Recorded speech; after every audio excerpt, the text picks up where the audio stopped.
Continuação do relato da vida dos pioneiros. E aí então lavávamos o café, voltava esse café lavado para o terreirão, secávamos ele de novo, só aí então é que ia para a tulha. Aí já ia limpo para a tulha.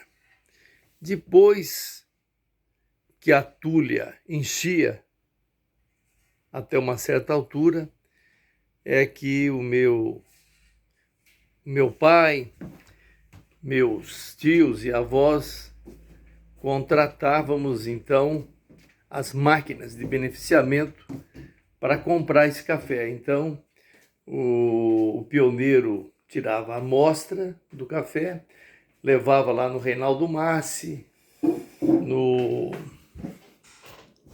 tinha o Reinaldo Massi, a Cianorte, Máquina Nova, Miyazaki. Aí levava e o preço variava muito pouco, né? De acordo com a amostra, o comprador dava o preço que ele pagava naquele café. Depois que o pioneiro contratava a venda, tinha que contratar caminhões, um caminhão para... Bom, antes de levar para a máquina, ainda tinha que ensacar com latas de lá, com latas de 20 litros, você ensacava. E tinha uma balança do lado ali do terreirão, uma balança onde você tinha que pesar o café com o peso de 60 quilos. Ou era 50, não lembro bem.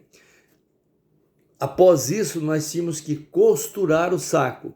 Tinha umas agulhas grandes assim, com barbante de rami, fabricado com rami. Então você, com aquele barbante grosso e aquela agulha grande, você costurava a boca do saco com o peso certo, pesado na balança.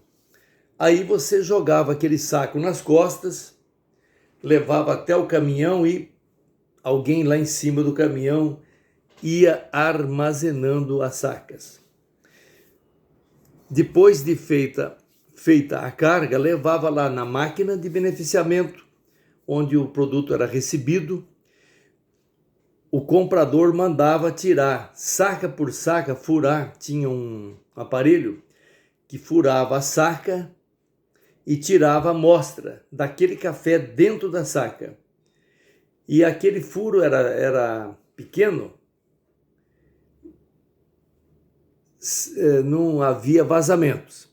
Bom, o comprador então misturava várias amostras, tinha que beneficiar, torrar e fazer a degustação, para depois classificar de acordo com o sabor da bebida.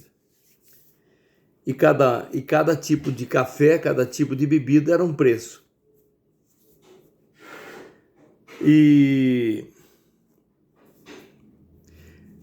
não havia sanitários. Você só tinha uma casinha chamada privada, com assento de madeira, onde todo mundo fazia necessidade naquele mesmo buraco. Imaginem, nem vou entrar em detalhes. À noite, quando você ia... Uma vez eu fui fazer necessidade à noite, com lamparina, de madrugada, olhei para cima, um rato desse tamanho, olhando para mim. Mas a necessidade era maior e eu estava ali, sentado ali naquele tablado de madeira, naquela privada, de madrugada, olhando para o rato e o rato olhando para mim. Mas passou até o medo. Deixa o rato lá. E não havia papel higiênico, para vocês terem uma ideia. era jornal ou outros folha de mamona, essas coisas. A roupa, durante a semana, você usava a mesma roupa, porque era trabalho na terra. Você ia carpir, você se sujava de terra, de barro. A botina ficava dessa grossura de barro. Então, você usava a mesma roupa a semana toda. Não havia sabonete, o pioneiro. A gente usava sabão feito em casa, de barra. Não tinha omo, não tinha detergente. A louça, as panelas eram lavadas com sabão em barra. A cozinha era de vermelhão, era um produto que usava na época. Você fazia o piso de cimento e queimava um pó vermelho que tinha o nome de vermelhão. Passava cera, escovão, não tinha enceradeira, não tinha luz elétrica. À noite você ia dormir cedo.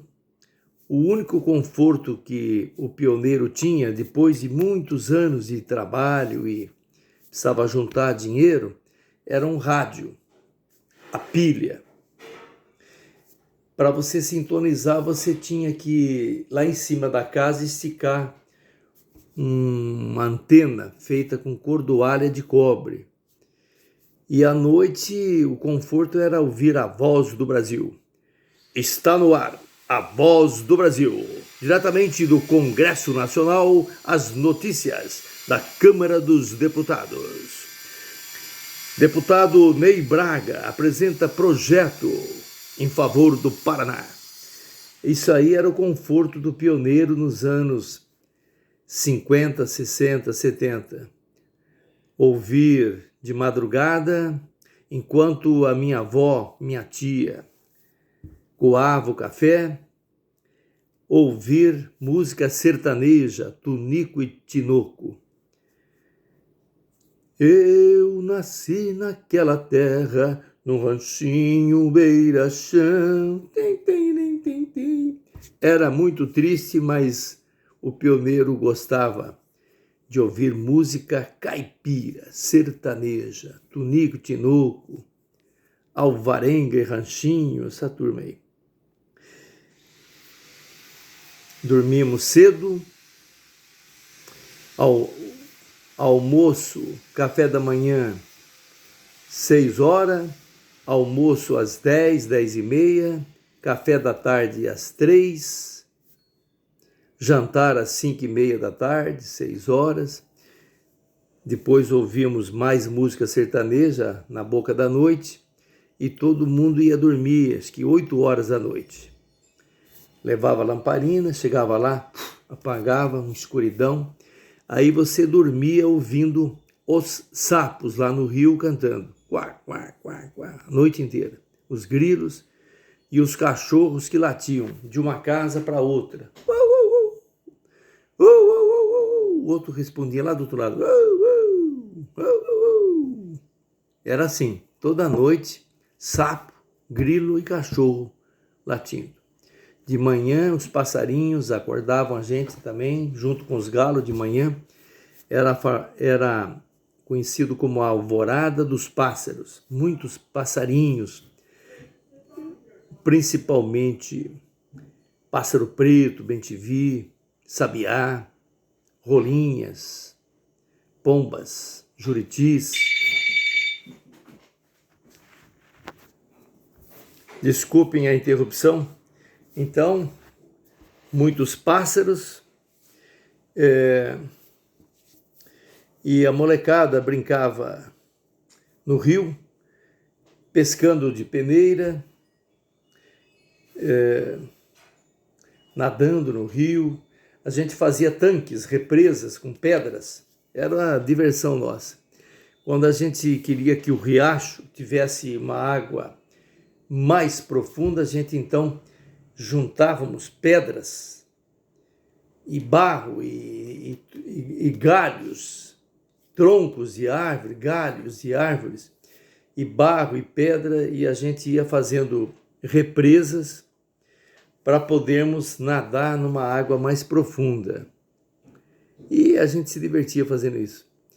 E cachoeira, andar a cavalo, chupar frutas diretamente do pé. Havia muitas laranjas, mexericas e tangerinas. Eram as frutas que nós tínhamos. Não tínhamos pera, maçã, não tinha. Morango, ninguém conhecia. Tinha às vezes fruta do conde. Eram as frutas, mas estava bom, estava na medida. Muita mexerica, tangerina e laranja rosa, aquela caipira, muita. Não passávamos vontade, não. E meus tios e meus avós, né, sempre tinham ali quiabo, pimentão, pepino, melancia, cebola, alho. Meu avô plantava cebola, alho. Tinha fartura. E carne de porco, né? Um trabalho que demandava a família toda era o abate, né? Quando meu tio, meu avô, abatia porcos para consumo da carne, né? E a banha. Então eram porcos cevados, né?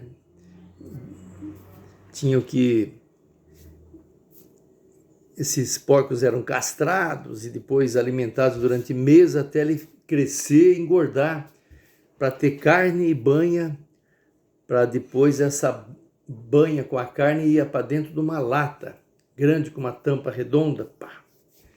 E ali minha tia, minha avó sempre tirava ali, além da banha, pedaços de carne para a gente comer no almoço e jantar.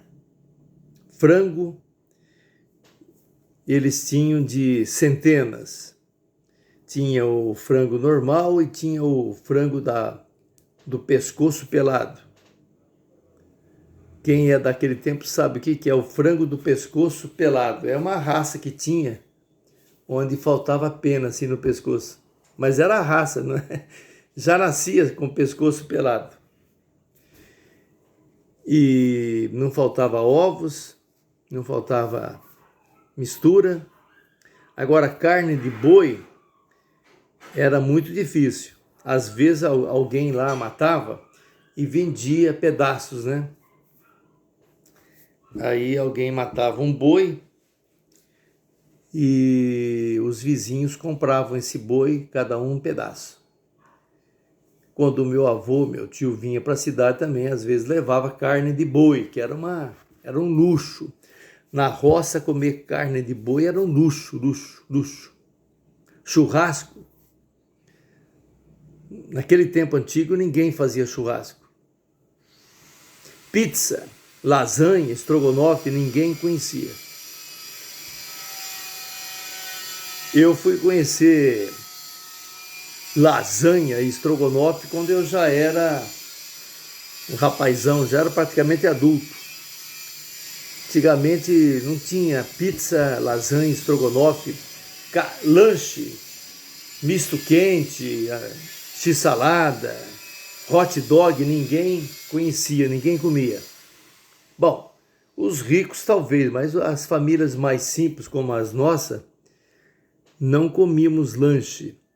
O lanche que o pobre na época, não vou dizer pobre, o trabalhador na época comia era pão feito em casa com mortadela. Era o maior luxo naquele tempo, era comer sanduíche de mortadela. Um café, né? Porque nem tubaína o pioneiro tomava. Não tinha esse negócio de Coca-Cola, Guaraná, tubaína, não tinha não. Depois de muito tempo é que o trabalhador norte paranaense começou a consumir tubaína, que era gasosa, né? Mas o pioneiro mesmo passava o ano inteiro só na água fresca, que já estava bom demais. uma limonada, sem gelo, porque na roça não tinha gelo. Diversão era nadar no rio, andar a cavalo. E os bailes, né? Quando a gente ficou rapazinho, a gente ia nos bailes, onde sempre tinha alguém que fazia um baile aos sábados com sanfona, tocado com música de sanfona, arrasta-pé. E o baile acontecia debaixo de uma barraca de lona, de encerado. Conforme o pessoal dançava, o pó embaixo ia afinando e o pó subia. Então o cara tomava um banho, passava um perfume, colocava uma roupa limpa, mas chegava em casa todo sujo de novo, com aquela poeira que o pessoal fazia levantar quando dançava. Sempre tinha alguém que dançava meio rápido e fazia a poeira subir. Quando você olhava assim, o povo estava dançando no meio da poeira. E ninguém percebia. Era tão comum respirar poeira que para o pioneiro era normal respirar